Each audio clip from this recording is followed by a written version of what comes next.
Olá, espero que todos estejam bem. Bem-vindo ao canal Princípio OrgBR. Eu sou Samuel Cunha e nós vamos dar continuidade ao estudo detalhado do Evangelho de Jesus Cristo segundo Mateus. Como seria uma vida plenamente feliz? Será que o que nós queremos é trabalhar pouco, ganhar muito, ter muito prazer e ser admirado por todos?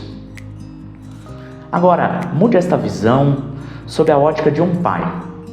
Como pais, nós gostaríamos de ter um filho de 40 anos, que acordasse todos os dias meio-dia, que fosse bancado pelos pais e que sempre estivesse em viagens e baladas com seus amigos?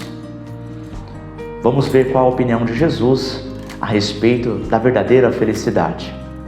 Hoje nós vamos começar o estudo do Sermão do Monte, que está presente e começa no capítulo 5, 6 e vai até o 7. Acompanhe na sua Bíblia. Mateus capítulo 5, do versículo 1 ao 12. Sermão do Monte, a verdadeira felicidade. E Jesus, vendo a multidão, subiu a um monte e, assentando-se, aproximaram-se dele os seus discípulos. E, abrindo a sua boca, os ensinava, dizendo: Bem-aventurados os pobres de espírito, porque deles é o reino dos céus. Bem-aventurados os que choram, porque eles serão consolados. Bem-aventurados os mansos, porque eles herdarão a terra.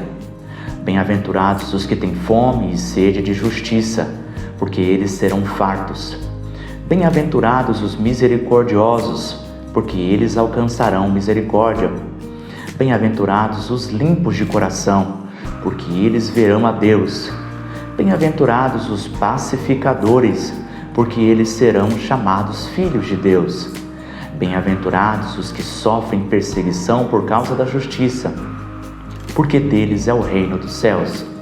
Bem-aventurados sois vós, quando vos injuriarem e perseguirem e, mentindo, disserem todo o mal contra vós por minha causa. Exultai e alegrai-vos, porque é grande o vosso galardão nos céus, porque assim perseguiram os profetas que foram antes de vós.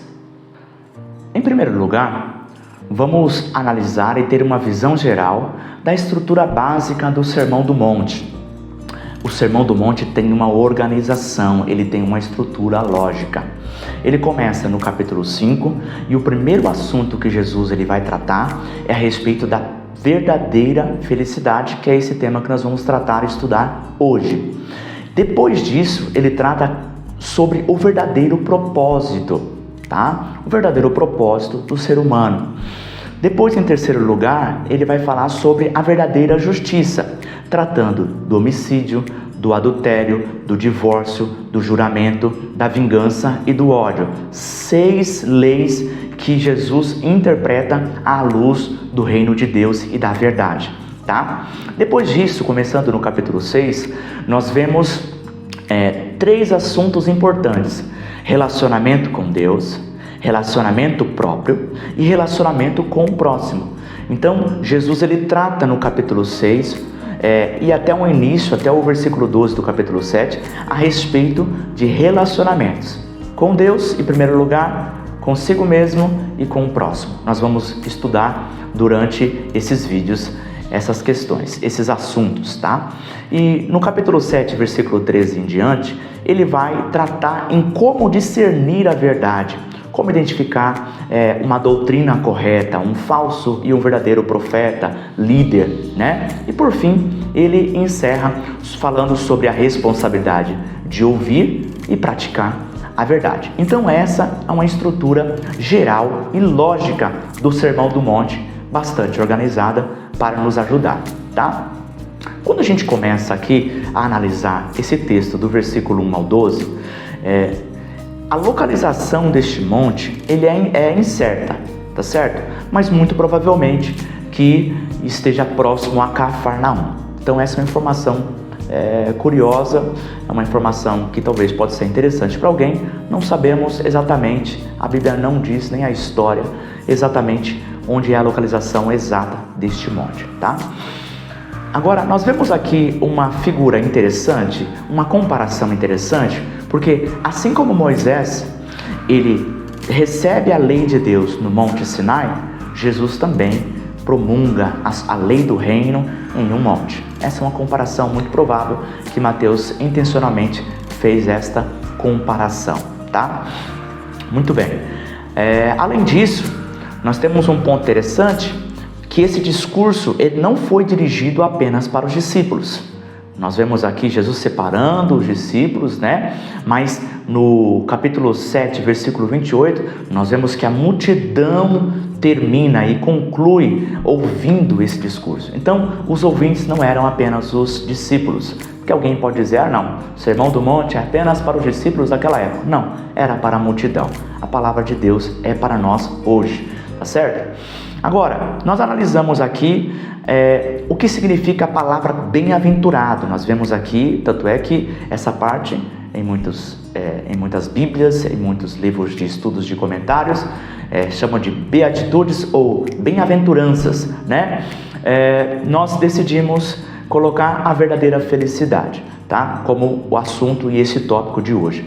Mas bem-aventurado, que é a palavra mais próxima que a ACF traduziu, correspondente a Macarios no grego, significa bendito, bem-aventurado, santificado e feliz, tá? E nós vamos utilizar essa tradução. John Wesley também utilizou essa tradução, defendeu essa tradução de feliz. Feliz os pobres de espírito, tá certo? Então, Jesus começa com 3 questões fundamentais. O Sermão do Monte, Jesus começa com 3 questões fundamentais. Como ser feliz? Qual é o meu propósito? E como ser correto? Eu quero agora tentar fazer uma comparação entre a felicidade do mundo e a felicidade ensinada pelo Senhor Jesus.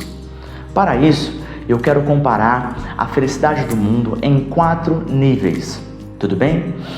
O primeiro nível de felicidade está muito relacionado com prazer, vamos dizer assim.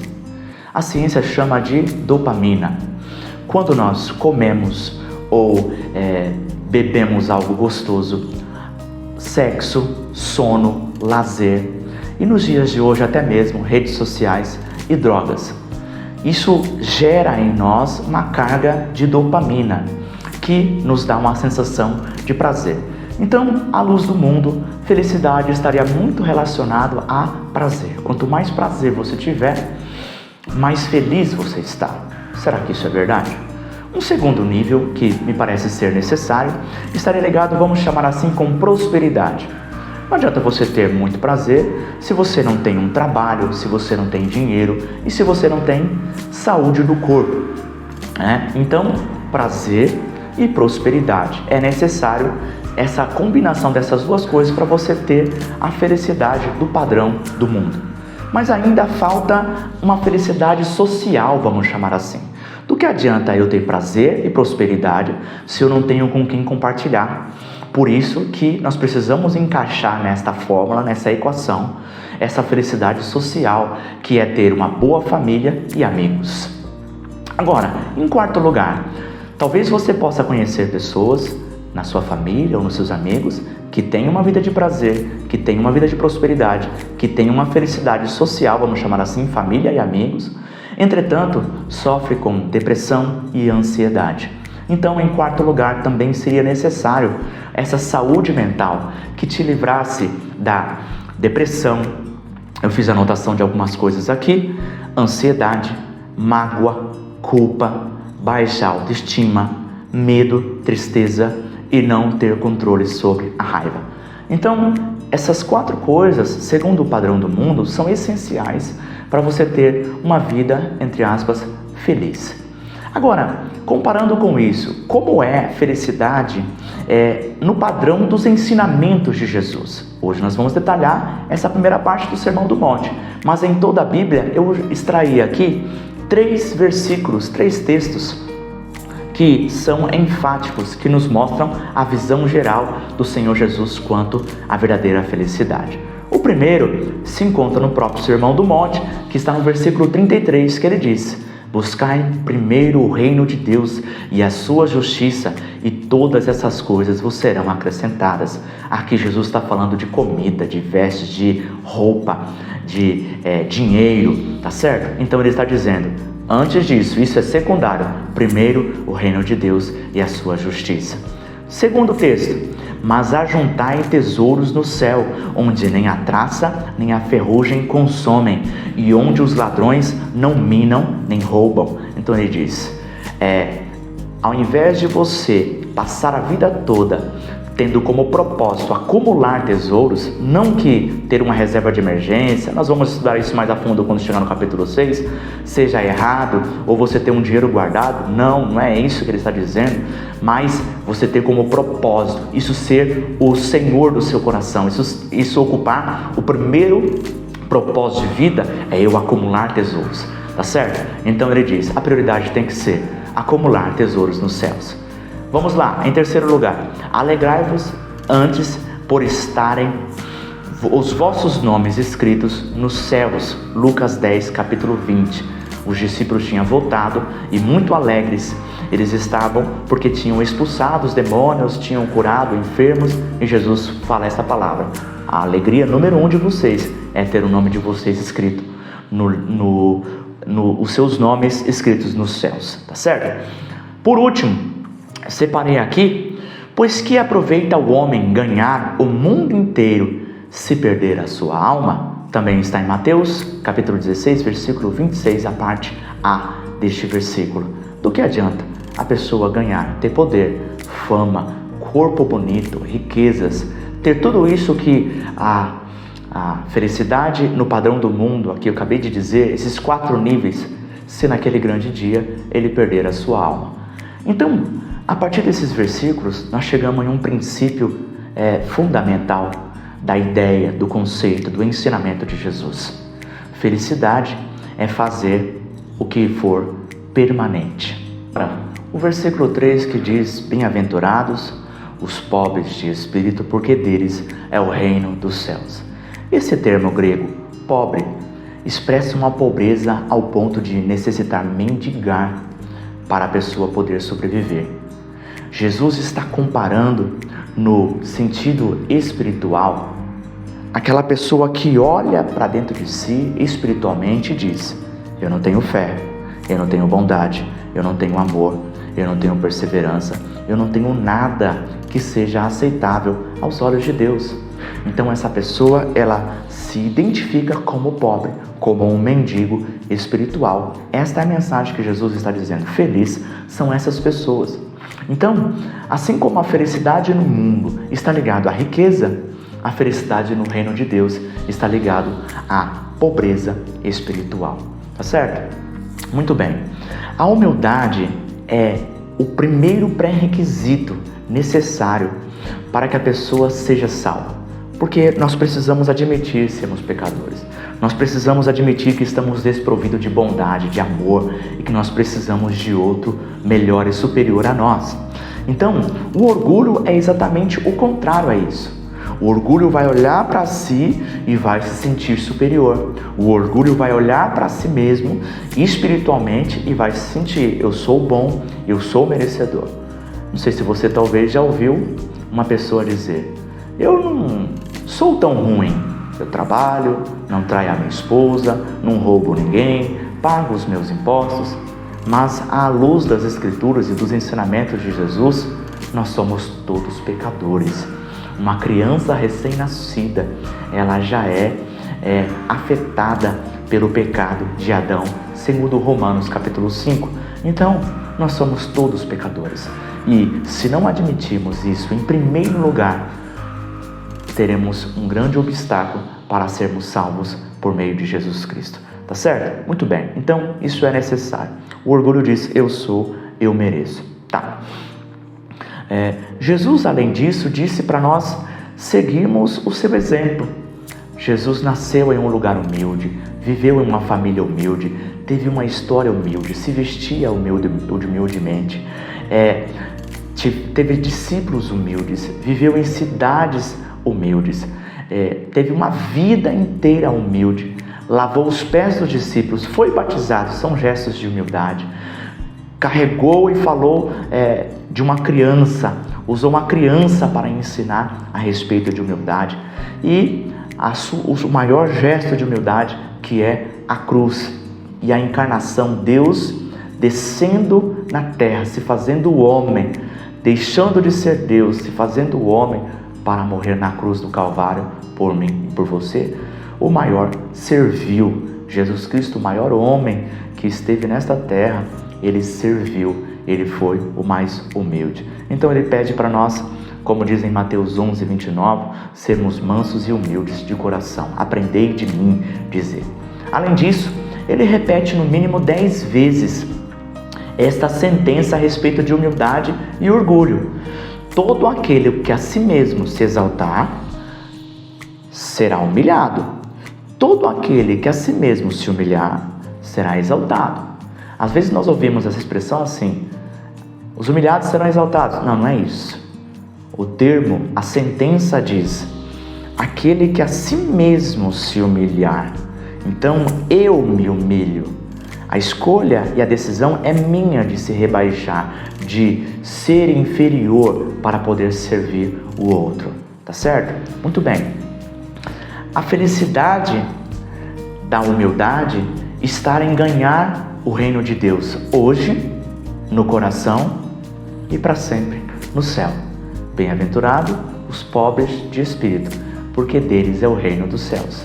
Hoje somos felizes porque o Espírito Santo habita em nosso coração e seremos felizes para sempre no céu, no reino do nosso Pai. No versículo 4, Jesus diz: bem-aventurados os que choram, porque eles serão consolados. É um versículo especial, porque é o mesmo que Jesus estivesse dizendo: felizes os que choram. E nós sabemos que quando alguém está chorando é porque não está feliz. Talvez uma outra tradução pudesse ser: feliz os infelizes. Que paradoxo! Este termo, chorar, no grego, é a palavra mais forte do idioma para expressar dor e sofrimento. Para se ter uma ideia, essa palavra era usada quando a pessoa estava chorando devido a um luto. Tá certo? Então, a felicidade do mundo, ela está baseada nas pessoas que sorriem. No reino de Deus, é necessário o choro de arrependimento para ser feliz, tá? Continuando, quando nós olhamos para dentro de nós e analisamos o nosso coração e comparamos com a santidade de Deus, nós choramos pela nossa miséria.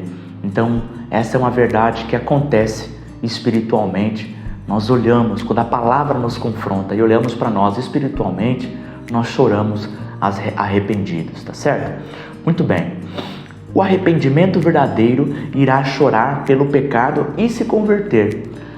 Nós já falamos várias vezes em vídeos anteriores e vamos continuar falando até o final do estudo desse Evangelho de Jesus sobre arrependimento. Então, o arrependimento verdadeiro, ele vai chorar, ele vai se entristecer, mas principalmente ele vai mudar de ideia e se converter, tá bom? Jesus está falando aqui sobre arrependimento.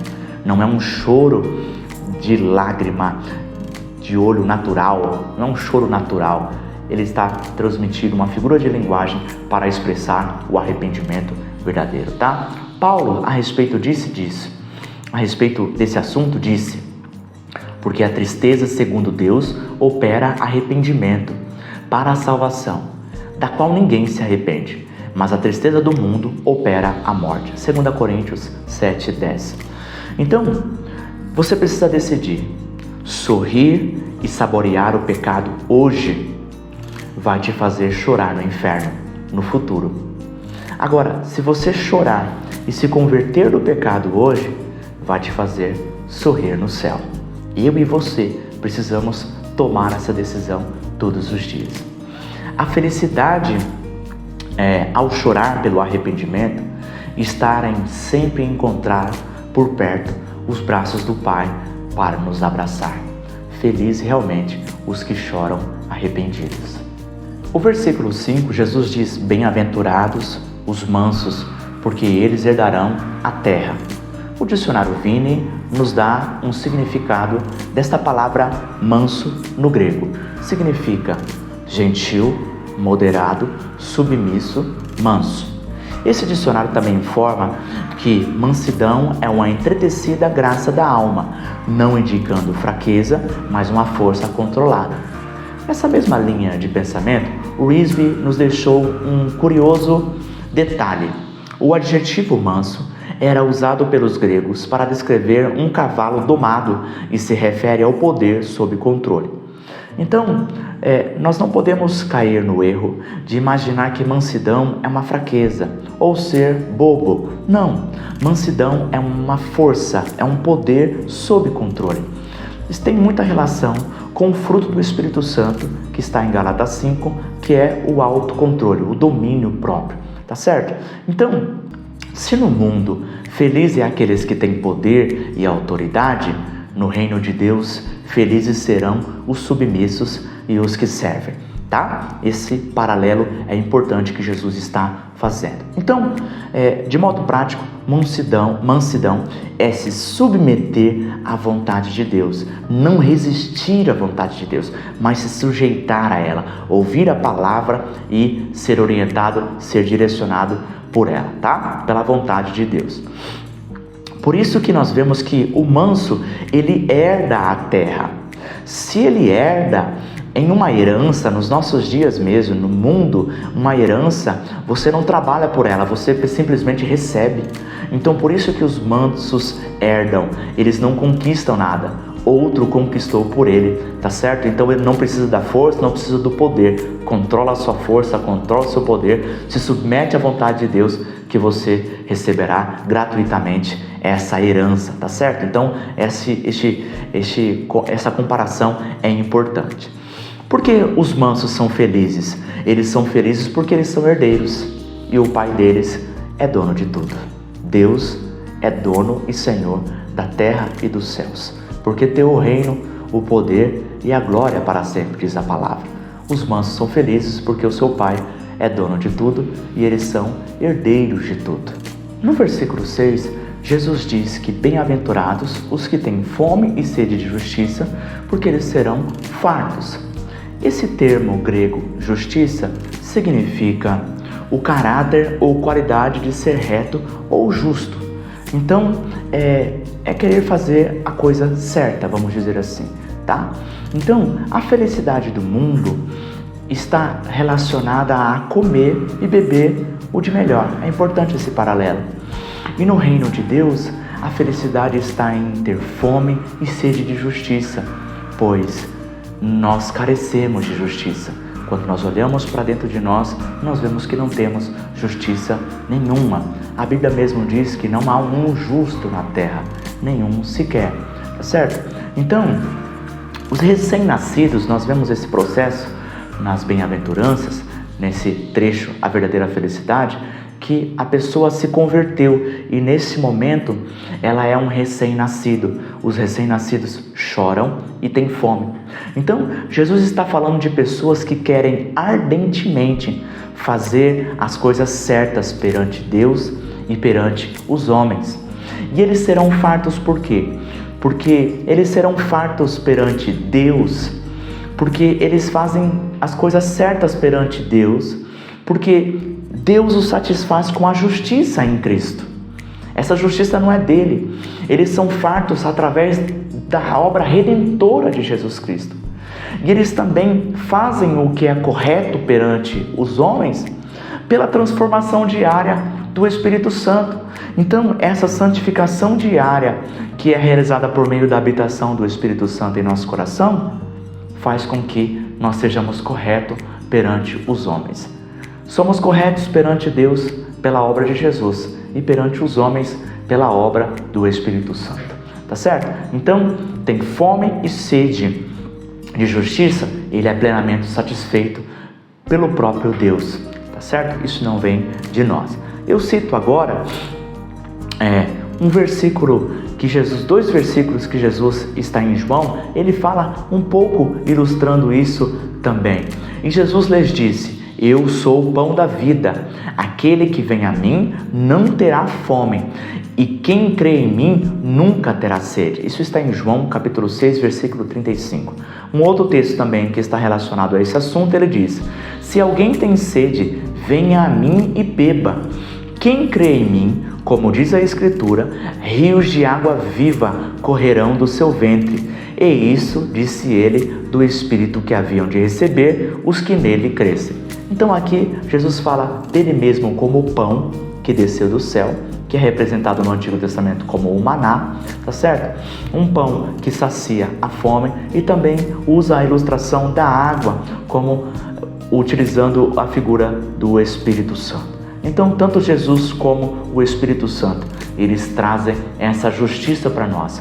Justiça perante o Pai, perante Deus, e justiça perante o homem através das boas obras. Então, de que maneira esses que têm fome e sede de justiça, eles são felizes?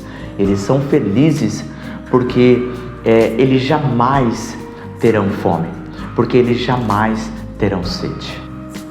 No versículo 7, Jesus diz: bem-aventurados os misericordiosos, porque alcançarão misericórdia.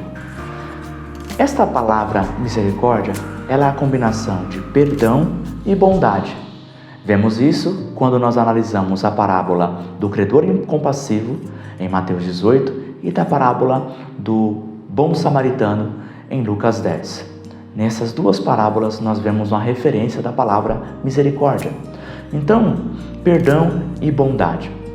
A felicidade no padrão do mundo está ligado a você vencer todos os seus confrontos, reivindicar todos os seus direitos, se vingar do seu inimigo. Mas a felicidade no reino de Deus está ligado a você perdoar o seu inimigo e até mesmo fazer bondade a ele quando ele precisar. Então é importante este paralelo novamente que Jesus faz entre a felicidade no padrão do mundo e a felicidade espiritual no reino de Deus. Feliz mesmo é aquele que tem o hábito de perdoar e agir com bondade, tá bom? Muito bem. Então, é interessante nós observarmos que, meus irmãos, que nós temos um tribunal no nosso coração.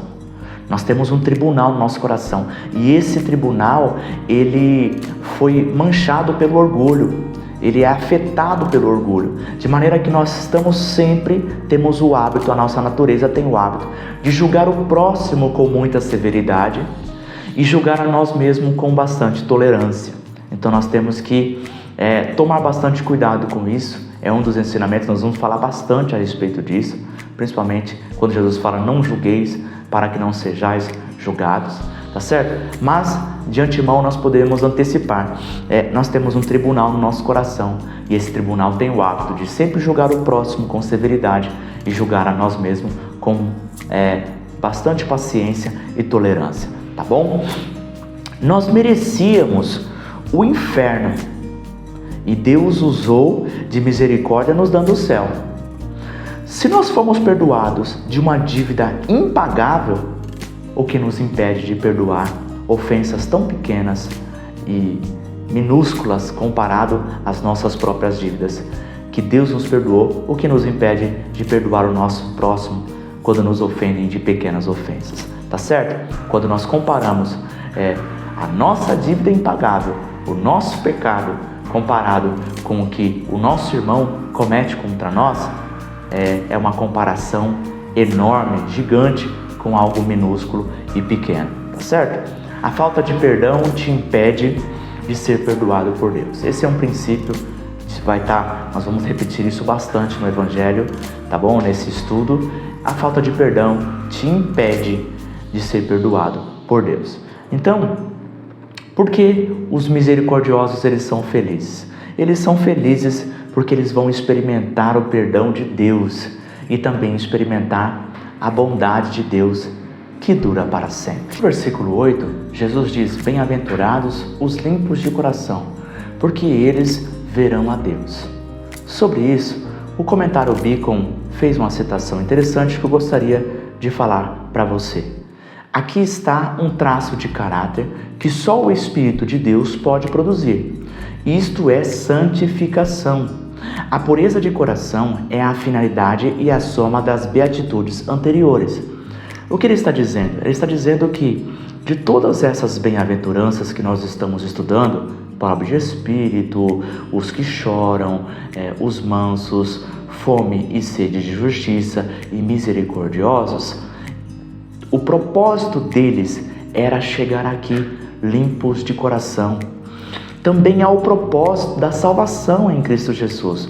O propósito dele é nos levar a fazer boas obras, a sermos, como nós vamos estudar posteriormente, sal da terra e luz do mundo, tá certo? Então, a soma e o propósito dela, a finalidade das anteriores é chegar aqui nos limpos de coração.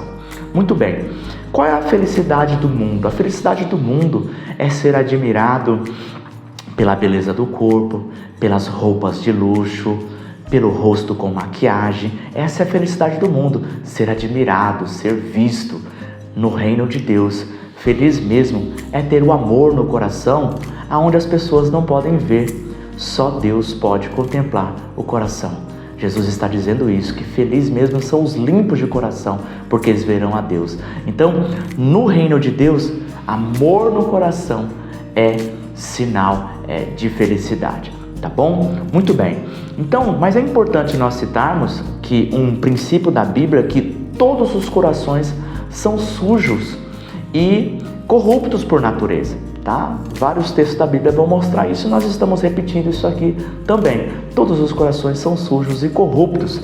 A única maneira de purificar o coração é ele ser purificado. Nenhum coração vai ser puro naturalmente, mas apenas purificado, tá certo? Muito bem. O que o orgulho causou em nosso coração? O orgulho nos faz odiar as críticas e amar os elogios. Nós amamos ser vistos e também amamos assistir os nossos ídolos, né? Tudo isso é corrupção do orgulho. O nosso propósito mesmo é ver a Deus, não ser visto e nem glorificar os homens, nem glorificar a nós mesmos, mas ver a Deus. Este é um dos maiores dos nossos propósitos, tá? A respeito disso, o Spurgeon escreveu assim: corações sujos obscurecem nossos olhos para que não vejamos a Deus, tá? Spurgeon escreveu isso em seu comentário de Mateus, tá? Então, felizes os limpos de coração, pois nós vemos hoje Deus pela fé e veremos Ele face a face para sempre no céu. Por isso que Jesus está dizendo que felizes os limpos de coração, porque eles verão a Deus para sempre no céu. Mas hoje mesmo nós já o vemos pela fé, pelo seu reino, tá certo? O versículo 9, Jesus diz: bem-aventurados os pacificadores, porque eles serão chamados filhos de Deus. Este termo grego paz significa unir, amarrar em um todo. Ele é o oposto de divisão e oposição, tá? Então, a felicidade no padrão do mundo é você ter a companhia da família e de amigos. No reino de Deus é você pegar pessoas desconhecidas e até mesmo o seu inimigo e levar a palavra de Deus, o evangelho, compartilhar essa paz com esta pessoa, tá certo? O grande agente da paz é o perdão. Deus nos perdoou para que nós também perdoássemos os outros. Somos perdoados para perdoar. Então, este efeito do perdão em nós causa paz. Deus nos reconcilia com Ele, nos tirando a culpa, tirando a ira, tirando a condenação sobre os nossos ombros, tá certo?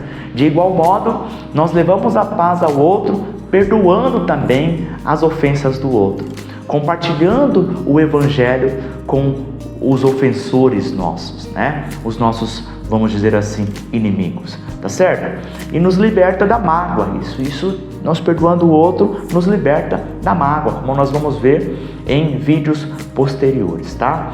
Então, quando nós temos paz com Deus e paz com o próximo, nós saímos para tentar compartilhar essa paz com todas as pessoas, tá certo? Com os desconhecidos, ide por todo mundo e pregar o evangelho. Esta é uma das mensagens que Jesus está querendo transmitir aqui, tá? Os pacificadores, eles são felizes porque eles vão encontrar uma companhia de uma incontável multidão nos céus, chamados filhos de Deus, que vão morar eternamente com o Deus de paz. Por isso, os pacificadores serão chamados filhos de Deus e encontrarão com outros filhos de Deus e terão uma companhia, eles se unirão, eles estarão juntos no céu. Por isso, eles são felizes. Isso é permanente. No versículo 10, na última das bem-aventuranças, Jesus diz: bem-aventurados os que sofrem perseguição por causa de justiça, porque deles é o reino dos céus. A palavra perseguir, no grego, significa pôr em fuga, afugentar, atormentar. É como alguém correndo atrás de uma pessoa para maltratar ou matar. A felicidade no padrão do mundo está ligado com uma festa, com vários convidados e muitos presentes. Ou, nos dias de hoje, as redes sociais com milhões de seguidores. Mas a felicidade no reino de Deus é ser perseguido por ter feito a coisa certa. Tá certo? Então, Jesus nunca isentou os seus seguidores de perseguições, dores e sofrimentos. Mas nós podemos ter certeza de uma promessa: nós nunca vamos estar sozinhos e que a nossa recompensa será grande, grande será o nosso galardão nos céus. Os versículos dizem isso, tá certo? Naturalmente, meus irmãos, a alegria não está no sofrimento em si. A alegria está fundamentada na verdade da palavra de Deus. Então, a alegria nesse cenário é que Deus falou a verdade. E que se Deus falou a verdade, uma esperança gloriosa nos espera. Então, a nossa alegria não está no sofrimento em si, naturalmente. Não, está no porvir. Esse sofrimento, essa tristeza desse momento não pode ser comparado. Essa tribulação não pode ser comparada com a glória do porvir. É isso que está na palavra de Deus, e como nós cremos nisso, nós nos alegramos de ser perseguidos, nós nos alegramos nas tribulações, tá certo? Porque isso não se compara com a felicidade futura. A felicidade futura é permanente, né? Jesus está terminando, esta é a última, e Jesus termina essa última bem-aventurança da mesma forma que foi o pobre de espírito. Qual o propósito? O porquê ele é feliz? Porque deles é o reino dos céus, tá certo? Então, felizes os perseguidos por fazerem o que é certo, porque o sofrimento passa, mas o galardão, ele é permanente, tá certo? Eu quero fazer agora, meus irmãos, uma visão geral de todas essas 8 bem-aventuranças, tá? Ou beatitudes, vamos chamar assim. Essas 8. Então, vamos colocar aqui, tá? A verdadeira felicidade. Nesse primeiro momento, tá? Vamos dividir em 4, na verdade são 8, mas nessa primeira parte, a pessoa, ela é pobre de espírito, ou seja, humildade. Ela chora, ou seja, se arrepende verdadeiramente. E ela é mansa. Os bem-aventurados, os mansos, ou seja, fé, tá certo? Esse é o processo de conversão. Após essa conversão, essa pessoa deseja ardentemente fazer justiça, ou seja, fazer o que é certo aos olhos de Deus e aos olhos do próximo. Deus satisfaz ela pela redenção de Jesus e pelo Espírito Santo. Então, é salvo num primeiro momento e Deus satisfaz ela, tá? Num segundo momento, vem um processo de que, deixa eu ver aqui, agora são capacitados a agir perdão e bondade, que é misericordiosos, certo? E depois, amor, limpos de coração. Quando essa pessoa, perdão, bondade, amor, ela tem paz com Deus e com os homens, ela quer compartilhar essa paz com todo mundo. Aqui tem o processo de evangelização. E aí, como se encerra esse ciclo? Com perseguição. Se a resposta de Deus à humildade, arrependimento e fé foi satisfazer com justiça, a resposta do mundo, comparado com essa aqui de Deus, é a perseguição. Então, o cristão deve esperar a perseguição diante da evangelização. Nós vemos isso hoje, ainda hoje, em muitos países, com perseguição que chega ao ponto de prisões, de torturas, de mortes, né? Não no Brasil, o tipo de perseguição no Brasil é diferente, né? É com palavras, é com desrespeito, mas ainda assim existe essa perseguição. Somos perseguidos, jovens são perseguidos nas escolas, igrejas são perseguidas. Por quê? Por pregar o Evangelho, por falar a verdade, por pregar o arrependimento dos pecados, né? O Evangelho de João diz que o mundo odeia Jesus e odeia a verdade, tá certo? Então nós devemos esperar por perseguição, tá bom? Essa estrutura é interessante para a gente concluir essa parte de ensino. Vamos concluir agora este ensino? Você pode ter família, trabalho, saúde, prazeres e até riquezas. Mas o mais importante não é o que você possui ou o que você faz, mas quem você é. E felicidade está em Jesus nos fazer filhos de Deus. Para Jesus, felicidade é fazer a vontade de Deus, tá? Então, emocionalmente falando, o medo nos faz fugir, a tristeza nos faz parar e a raiva nos faz avançarmos para matarmos o nosso próximo, para atingirmos o nosso próximo. O amor nos faz se aproximar para abraçar. De algum modo, o medo nós estamos fugindo da morte, a tristeza nós queremos se matar e na raiva nós queremos matar o próximo. Mas no amor nós queremos vida com abundância para o próximo.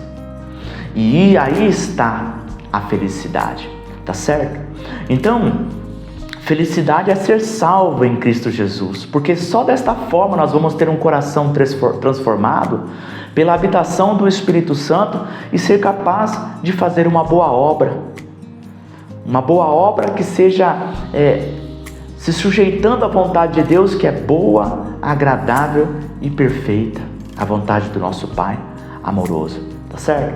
Então, deste modo, mesmo pobre, com fome, chorando, perseguido, como foram as ilustrações usadas por Jesus, nós vamos mesmo assim poder ser feliz. Por quê? Porque o sofrimento ele é passageiro, mas o nosso galardão ele é permanente, tá? Jesus foi o homem mais feliz que existe.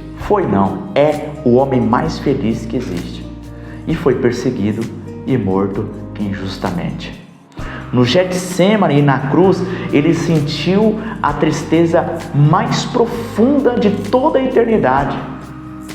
A Bíblia diz que foi necessário Deus, o Pai, enviar um anjo para, muito provavelmente, Jesus não morrer de tristeza, literalmente.